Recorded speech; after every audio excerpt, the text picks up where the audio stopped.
матчка бериши кереги жок, мага балдарга тилип байлабайын деп. Ережеге баш ийбей ойной баштагандардын баары акыры жүрүп, көп бир жаманчылыктарга алып келди. Тартиптин жоктугуна алып келди. Мына ошонун баарын бир убактагы түптөлгөн оюндун баарын абдан бир артка тарта баштаган учурлар болду. Бул факт. Мунун баары видеодо жазылып турат. Болгон нерсени гана айтып атам. Кыскартып айтканда, эң акыркы жүрөктө өткөн нерсе Ош жергесинде өткөн.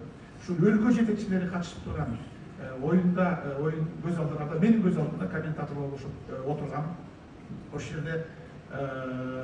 Ошол жерде бир гана сүйүнүчтүү нерсеси биздин өлкө жетекчилеринин ушул оюнга ыктап, ушул оюнду көрөм деп келе баштаган, сүйүндүрө баштады эле да, ушунчалык өзгөчө. Бирок ошол жерде ошол бир оюнчунун айынан өзүм билемдигинен баш ийбей, федерацияга да баш ийбей, спорт комитеттин, агенттиктин жетекчилерине да баш ийбей, судьяга да баш ийбей, ошол жерде туруп алып өзүм билемдиги менен акырында эмне болду?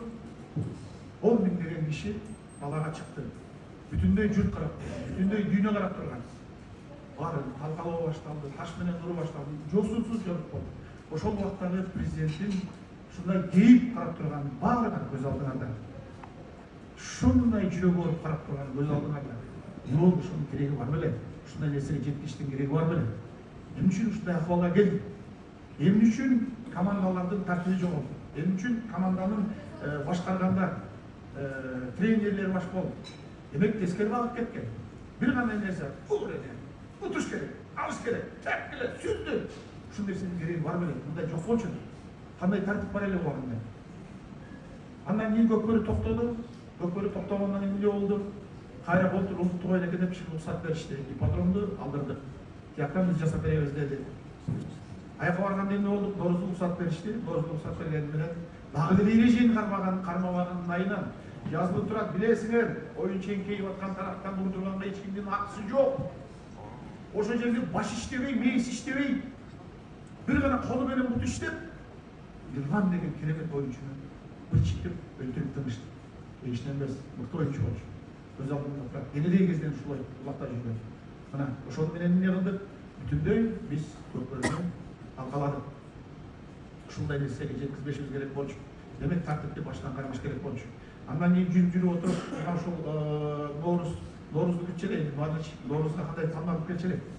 Райондук, анан облустук болуп отуруп күчтүүлөр келип эле шаардан бирден Ош менен Бишкектен 9га жакын команда келип керемет таза оюн өткөрчү эмес беле. Эми сөздүн кыскасы, булар силерге кичине эсиңерге салып коет деген гана нерсени айтып атам. Туура түшүндүлөр. Бирөөгө жамандаган келген жок. Эгерде баарыбыз биригип ушул нерселердин баарын кайра башынан түздөбөсөк, көкбөрүнүн тамырына балта чабабыз. Биздин күнөөбүз болот. Элдин күтүп аткан дагы эле болсо үмүт менен Ноорузда баштачыбыз. Ошол тартипке кайра келип Ноорузда бир түзөлсөк, андан кийин жүрүп отургандан кийин 9-май болчу бүткөнү. Мына ошол жерде жаркырап чыгышыбыз керек. Баягыдай накидкалар, баягыдай костюмдар, баягыдай эрежелер, ар бир команданын кийген кийимдери, сактаган эрежелер менен андан кийин президенттик кубокко жетчилек го. Ошол жерде 100 000, миллиондон кишилер бир толкуп челеп го. Эмне үчүн биз ошолордун баарын жоготтук? Ошолордун баарын чийип салдык. Бул кашкайган чындык. Мен эмне үчүн барбай калдым? Мен ошондой кир оюндарга аралашкым келген жок. Эмнени сүйлөйсүң ошол жерде барып? Чабышып аткандарын же тытышып аткандарын сүйлөйсүңбү? Мен ошон үчүн барбай калгам, туура түшүндүм бул жагын. Аны деле эмне үчүн барбай калганымды баягы элди сураганынан кээ бир нерселерди түшүндүрүп айтып атканга аракет кылдым. Бирок эми дагы да болсо мүмкүнчүлүгүбүз бар. Мына бүгүн буюрса бир федерациянын жетекчилиги шайланса, уюштуруу комитети түзүлсө, ушунун баарын жапатырмак бир кишинин колунан келбейт. Бул өтө татаалуу оюн, командалык оюн. Жапатырмак тике турушубуз керек. Жеке өзүмчүлдүк болбош керек.